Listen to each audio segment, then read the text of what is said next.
Welcome back, everyone, to another edition of Combat Corner, powered by Come On Now, the podcast. I'm your host, Rudy Rodriguez Showmat. Before we jump in, hit that like button, subscribe to the channel, and ring the bell. Leave a comment. Let us know your thoughts. I'm excited right now because we are 1 week away. Well, 8 days technically. July 12th, we've got BKFC 78 at the Hard Rock in Hollywood, Florida. This card is absolutely stacked. And I have one of the features of this card. He's fighting for the interim flyweight championship against Andrew Strode. This man is everywhere, everywhere, everywhere. I shit you not. He's everywhere. The man's always going. He takes care of fighters. I got with me Gee the Cutman Perez. He's drinking his water because the man has a title fight in 8 days. Bro, I'm so happy to have you on here. Your schedule is crazy. You're all over the world, event after event, taking care of fighters. Now you got to take care of yourself, man. How excited are you about this fight in 8 days? Well, man, thank you first of all for having me on the show. I know I have a busy schedule, but I got a little pocket to, talk to you guys, and I feel good, man. I feel good. I'm ready. I mean, this is what we all been working for. So, it's been a long journey. Um, I started at 5, and I'm 30, 36 now. So it's been a while, man. I'm excited. I'm gonna get excited to get that belt, Hollywood. What is it like for you? You are obviously inner circle BKFC. You work every event pretty much, or almost every event. You know, hence the name G the Cut Man. You take care of all the fighters. How did you get into that? And was that what got you into fighting in the BKFC, or was it the other way around? How did that all pan out like that? Well, I started with boxing. Mhm. I started with boxing. I was a fighter first. Yeah. You know, at the amateurs, I did the pros, and then, eventually you got if you don't have a management team next behind you, obviously boxing is very hard. So you gotta you gotta kind of like do it yourself, but you gotta work, so you gotta pay bills. You stay busy, so I got out of the game for a little bit until I got a job cornering fighters, like actual boxing. You know what I'm saying? So I used Hmm. to work for Top Rank, Okay. Mayweather Promotion, MVP, like the top PBC, all those top, Okay. and I started just working their corner. Every fighter that Nelson had, and they actually had a fight. I would travel with them everywhere and just work their corner. So that's how I started, and then BKFC came along, and I started with them as a driver. So I used to pick up the fighters from the airport, take them to the venue, to the hotel, take them to go get food or whatnot, and then they found out that I do cuts. I was a cut man, and they're like, all right, well, you're gonna be our main cut man.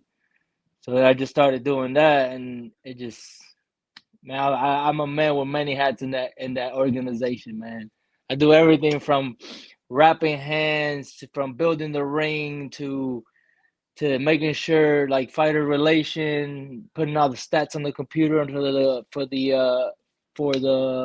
TV. It's like I'm dealing with all the fighters, and it's good, man. It's a good little company to be with and grow with, and it's helping me a lot in my career.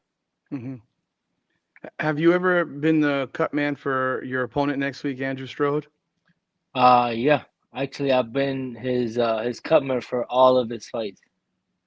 What is that like? Now you're gonna fight this man next week for this belt. I'm not here to. No, I mean it Have is. you? Are you gonna have a trash? You're gonna have some type of trash talk. We're like, I'm not gonna clean up your cuts today. I'm gonna give them to you.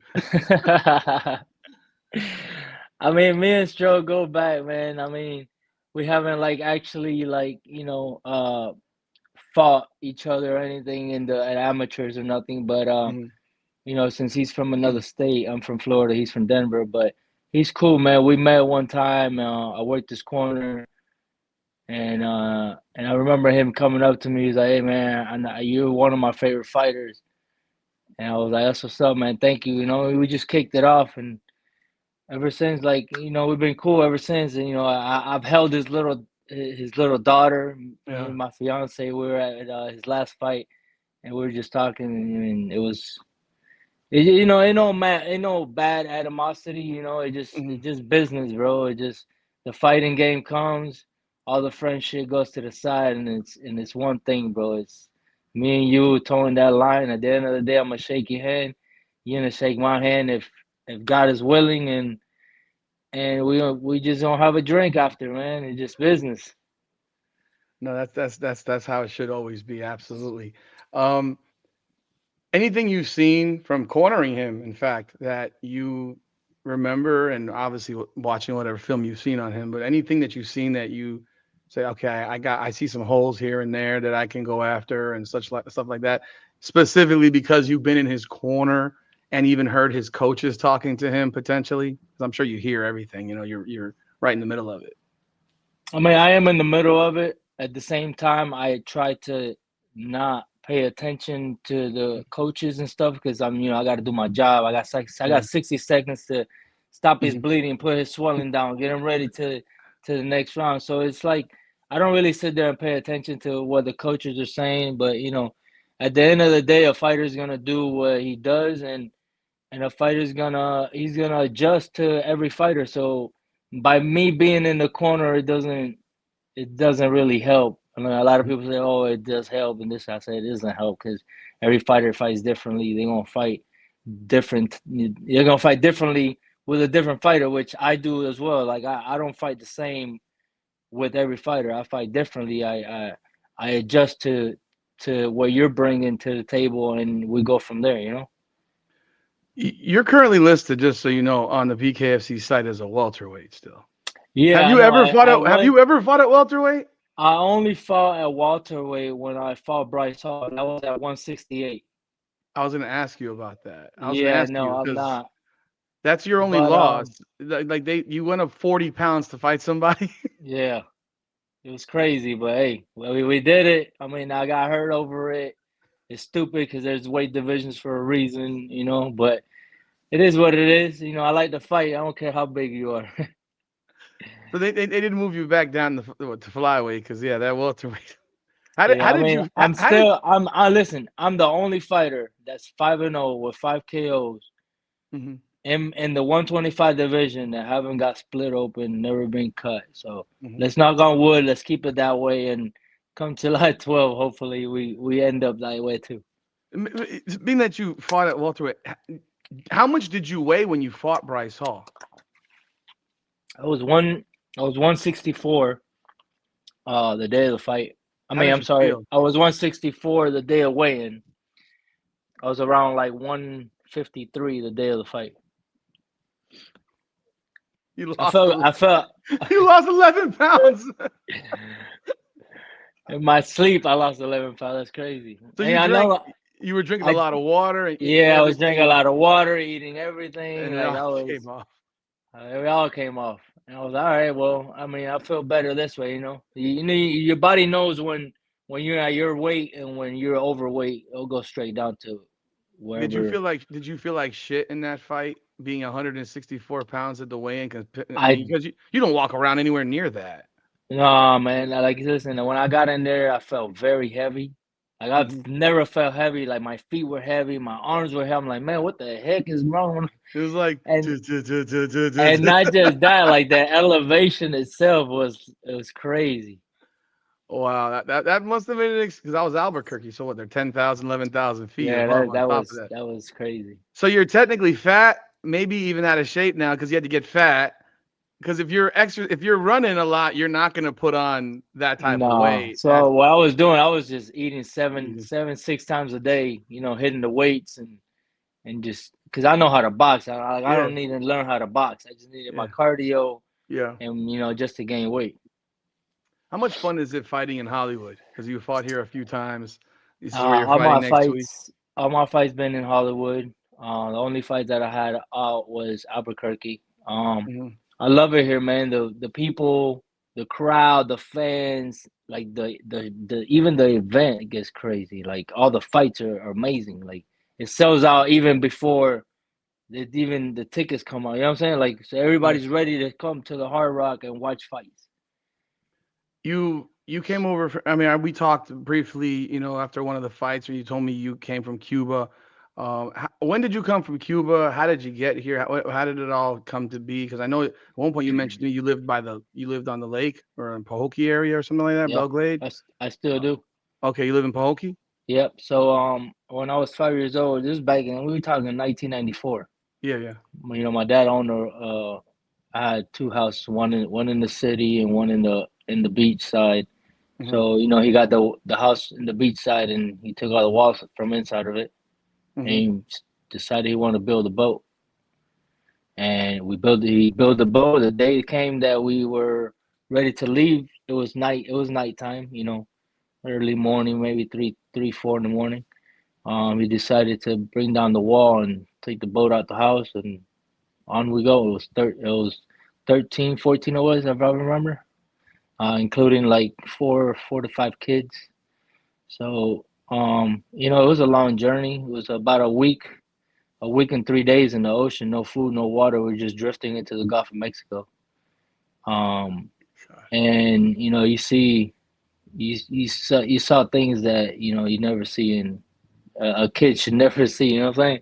Hmm. I saw sharks. I saw like not just little sharks, big ass sharks trying to take that raft down because the woman had their period or somebody was bleeding or the smell. You know what I'm saying? Like, Oh, and wow. then at nighttime was the worst because you have no light. You just drifting at night. And then when the weather came, big 6, 7 feet waves, and you're just a floating pontoon boat with nothing. A Where did you homemade guys raft. where did you guys end up landing? We didn't ever land it.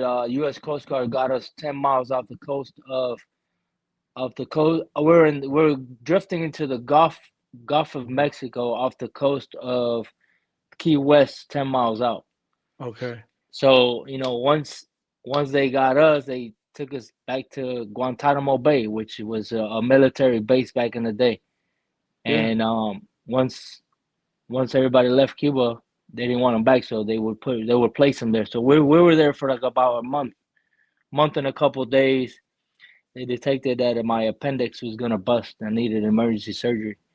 So they flew me and my family to the United States, and that's how I got here. Wow. So you guys spent 10 days in the water only to be sent back to Guantanamo Bay. And if your Stay. appendix situation didn't exist, that you would have been back in We Cuba were not back in or Cuba, but jail. like it would have took a little longer us to make it here. Okay, gotcha, gotcha. What? So you had your appendix removed when you were 5 years old, then? Yeah, it Oh was my crazy, god. man.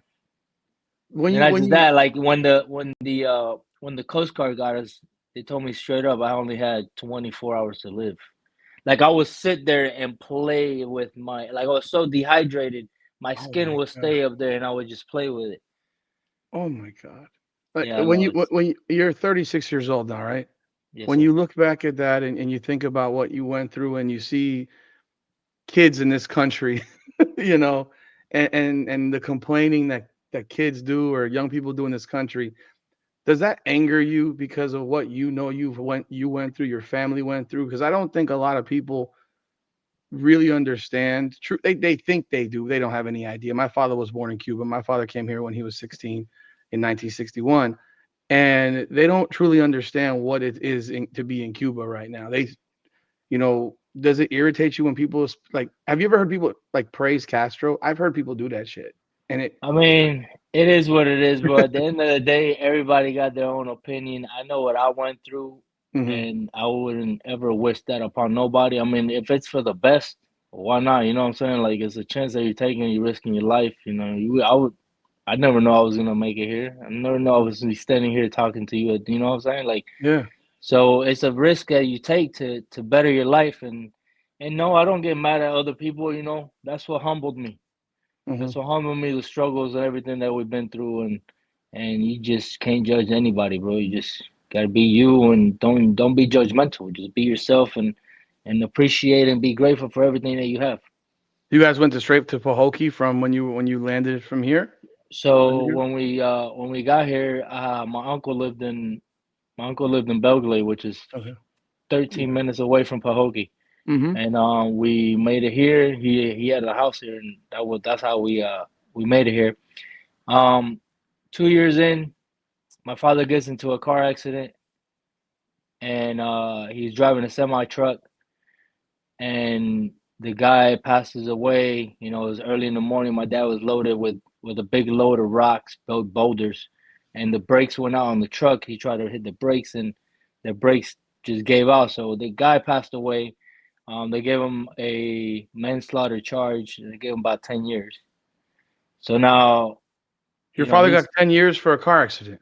yeah, he's a provider. So now he goes to jail and for 10 years, and then it's just me and my mom. So yeah, a single mom and myself. So our grandma lived in Pahokee, so she's like, all right, we'll take you guys in, whatever. And there was a house next to her house, so that's where we lived at. And then Hmm. that's where I started boxing with Nelson Lopez Sr. He Okay. took he took me in, taught me everything I know about boxing, and I've been with him ever since, man. Since I was Wow. 6 years old, he's been my only trainer, my mentor. You know, when my dad wasn't around, he was a father figure. That's rare to have someone be a trainer for so long for somebody. I mean, guys nowadays they move from camp to camp and trainer to trainer. Living in did you go to Pahokee High School? I did not. So I made it. I did elementary, middle school, and in high school, I went to Palm Beach. Okay, okay. Yeah, because I played when I was in high school. We played Pahokee in football back in the mid '90s. Those are the best And players in the nation. bro, I mean, I know they've had their ups and downs, but when they've had their teams, I mean, those kids could play some damn football. The muck, that battle between Belglade and Pahokee, Glade Central and The Mug Pahokee. Bowl, The the Muck Mug Bowl. Bowl. I went to Yeah, the Muck Bowl once. It was like nothing I'd ever seen before. And I've been to the Soul Bowl in Miami and Fort Lauderdale with Jackson and Northwestern and Dillard and Ely. But the Muck Bowl was different. You man, know? that's just two city within the city that are Yeah. just going at it. You know, it's cool, man. It's nice. I love it. And Hmm. then we used to always hook up with the football teams, and when it's cane season, when it's harvesting season, we would go out there and catch some rabbits. And whoever caught the cottontail, you know, they have the free day off for today. It was awesome, man. So those stories of catching rabbits is real. Oh Those yeah, 100%. It's real. Like when you see smoke in the air, you're in Pahokee, we catching some rabbits. to eat them, right?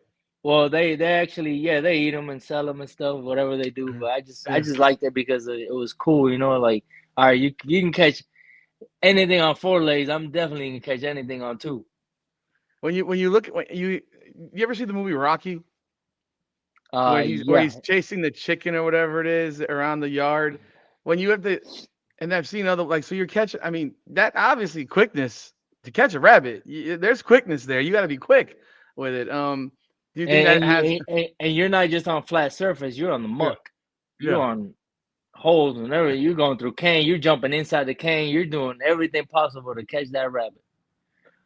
Oh, that's awesome. That's awesome. How long have you been with the BKFC? I've been beat with BKFC since Paulie Malignaggi fought um Artem Oh, that's way Artem. early. That's the Yeah, beginning almost. that's like it's like BKFC six, Yeah. 7. Okay. Yeah, that's how long I've been with him. So I've And been but your first fight was in 22. When my did you get that itch to fight again? Because six was like what 2018 around there, something yeah, it like was that. 2018, 2019 around there. Yeah, and then you know, I just started training. Like it took me 2 years. You know, I told Nelson, hey, because Nelson, you know, he used to run with the BKFC group, and I told Mhm. Nelson, hey, I want to fight, man. I can do this. You know, he goes, I know you can do this. He goes, let's start training. Because remember, I had to stop training for a while and pay bills. So we started training. It took us about 2 years to get ready, and we were like, all right, I think we're ready. Let's do our first debut at BKFC December 21st, and Mhm. That's when I fought Rob Fuller. Mhm.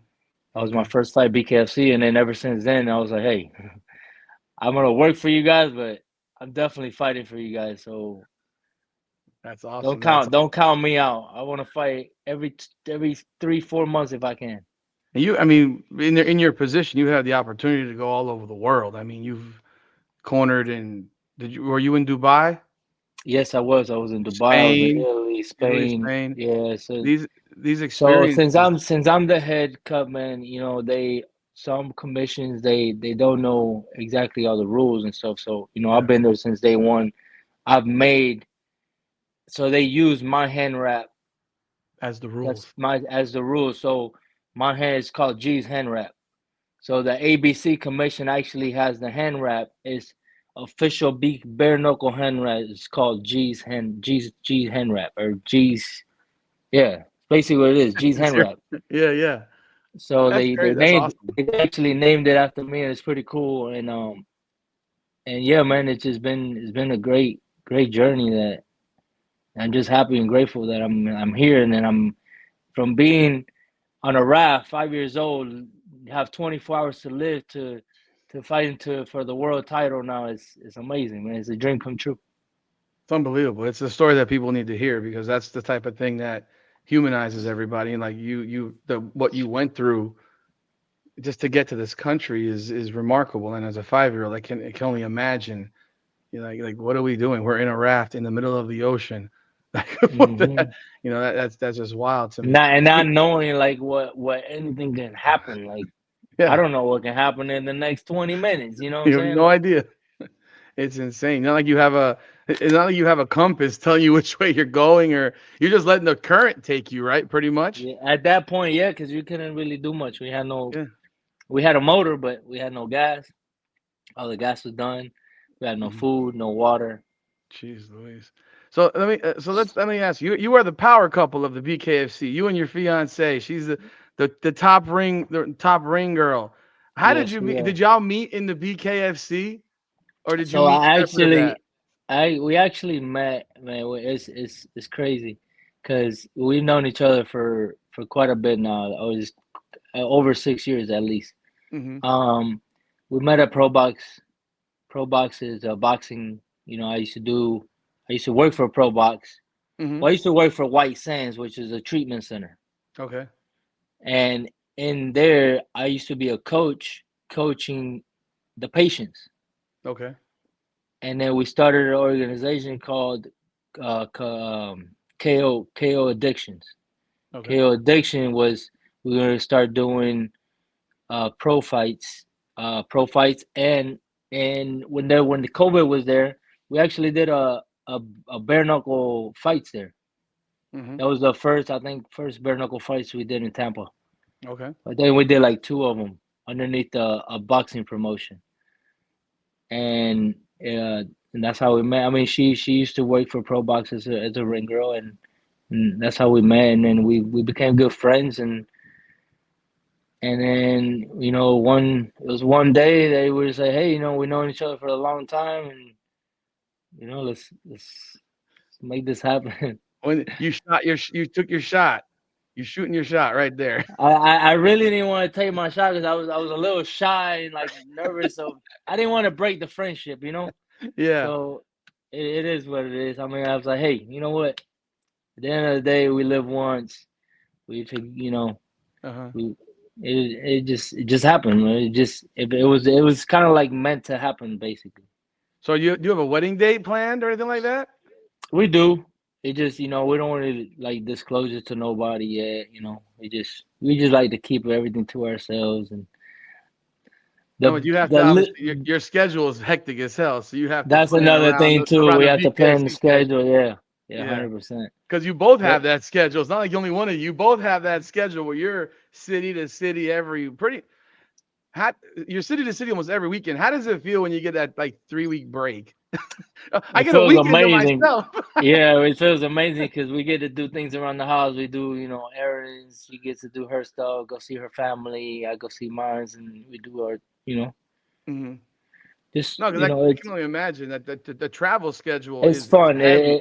It's fun. It's we get to spend time to each other. But whenever it's work is work, work is work. So Yeah. it's an amazing it's an amazing thing to have a person next to you that actually cares and loyal and everything. All that counts. Is she gonna be the ring? Is she gonna be doing the ring card when you're fighting? There's no way. Um, There's no way. she's actually is. She's gonna be nervous, but she's actually gonna be working. Yes.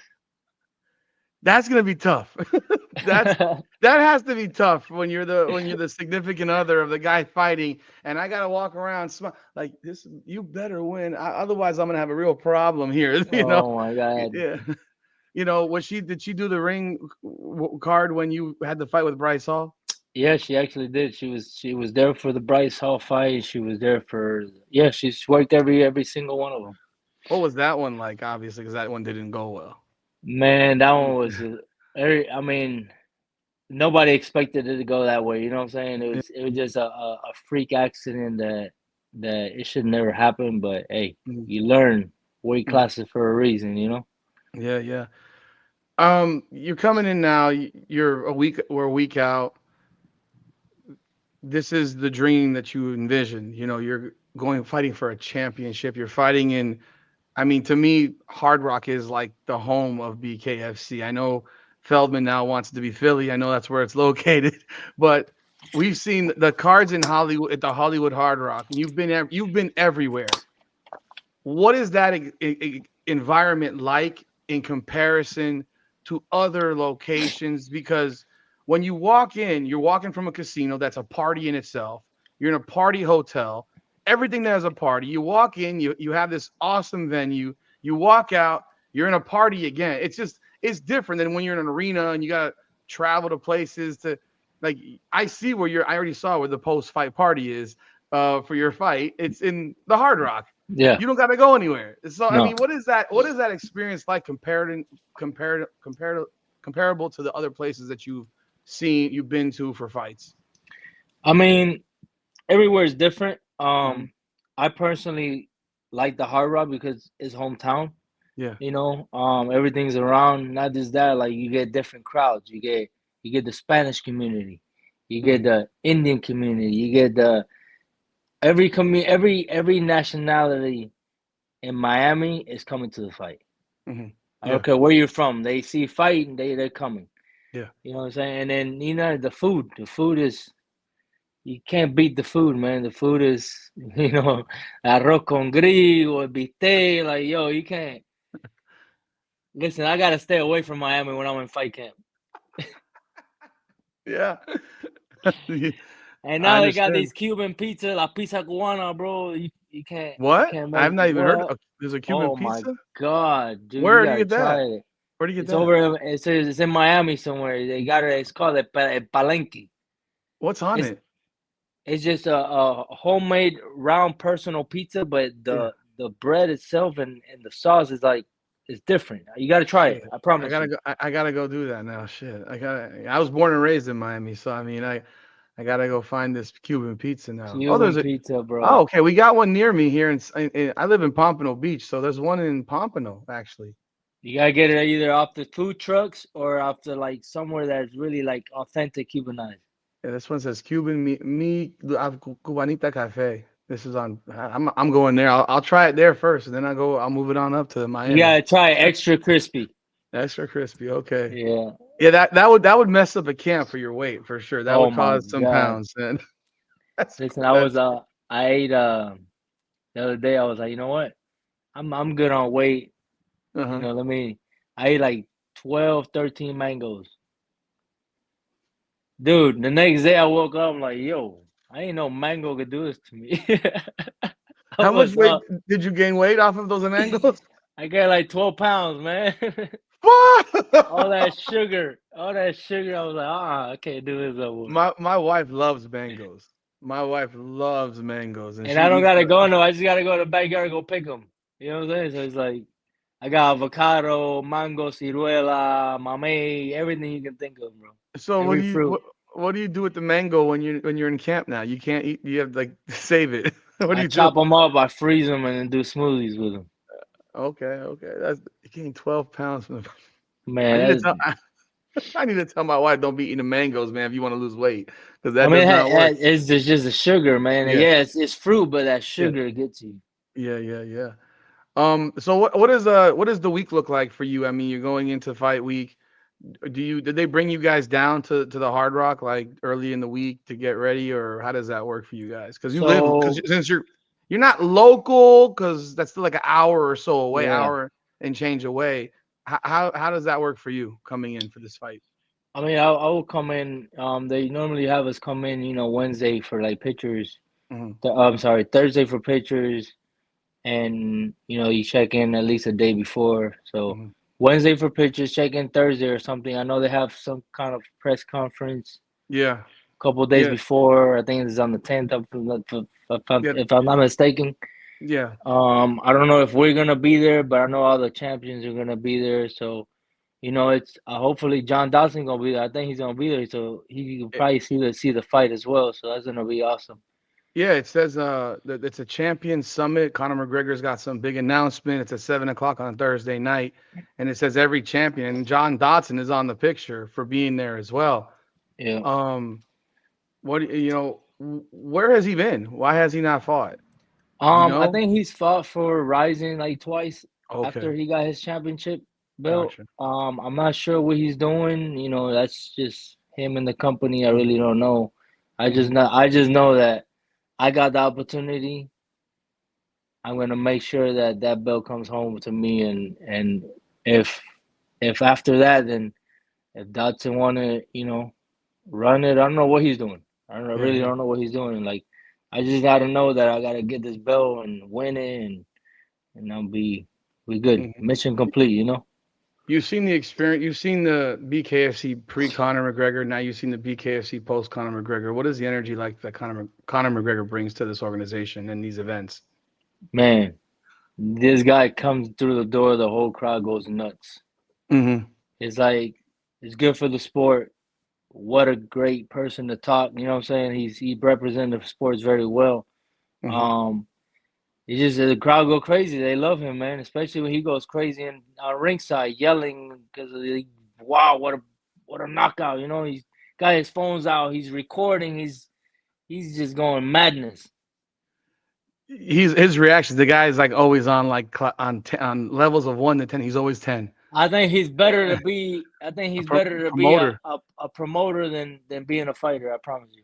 His promotion is amazing. Like his energy that he brings in these press conferences and in anything. I mean, he's natural off of speaking. It's not like it's forced or anything like that. Right. Exactly. And I think that's what makes it real. It's legitimate. It's not like some forced fake WWE promo stuff. It's real. That's how he is. You've seen videos, I'm sure, of David Feldman reaction to KOs. Yes, absolutely. You've seen the reactions where it looked like he I've had a seen the seizure. reaction. Like I've seen. I've been next to him. I've been. Oh man, he goes wild.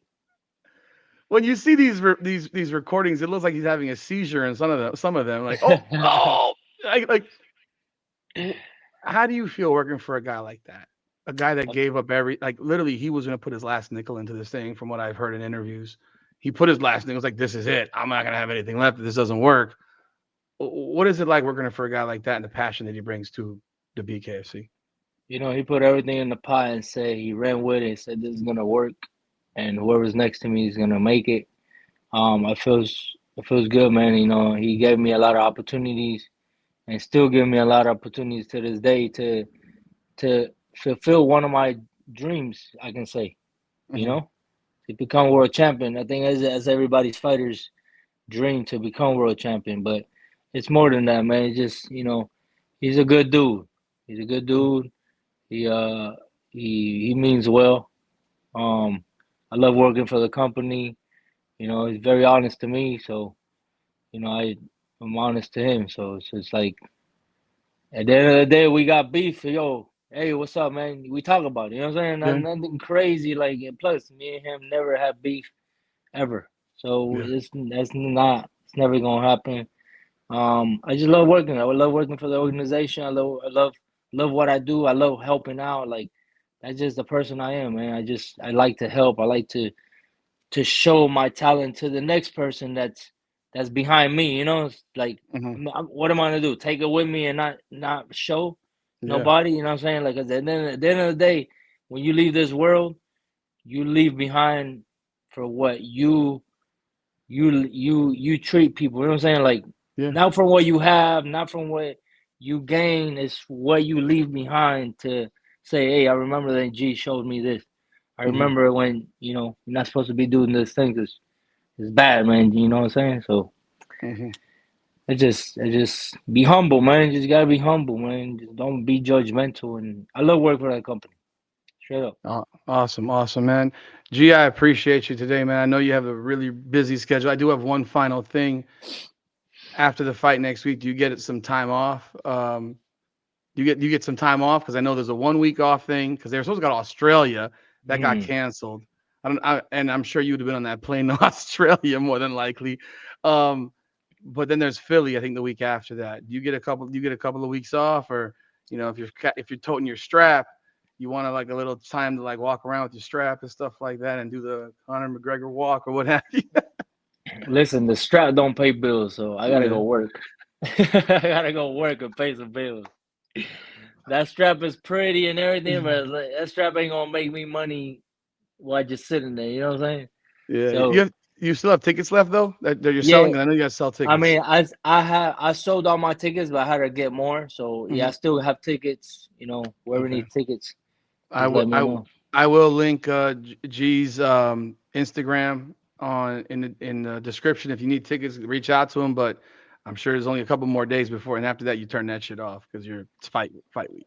100%. So I told everybody, yo, Sunday is the last day for tickets because the week of the fight, don't hit me up for tickets. I ain't picking up the phone.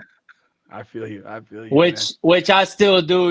I feel bad. Like, all right, let me hit this guy with some tickets. All right, show me your thing, and I Yeah. got your tickets. But no, man, I appreciate you coming on this evening. I wish you the best in your fight. I will be there. Looking forward to seeing a great fight between you and Andrew Strode. Ladies and gentlemen, this is G the Cutman Perez. He's fighting July 12th for the interim flyweight championship of the world for BKFC against Andrew Strode. Do not miss it. If you're not at the Hard Rock, you can catch it on the BKFC app. I think with the Zone possibly as well. I But do think do on the not zone. miss this. Do not miss this fight once again, folks. G the Cutman Perez is fighting for that strap. Don't miss it. This is Rudy Rodriguez Show. My Combat Corner, powered by Come On Now, the podcast. Come on now. And new baby, let's go. July 12th. Up and down through the blood and the sweat. Guarantee you can know I'm a threat. Up and down.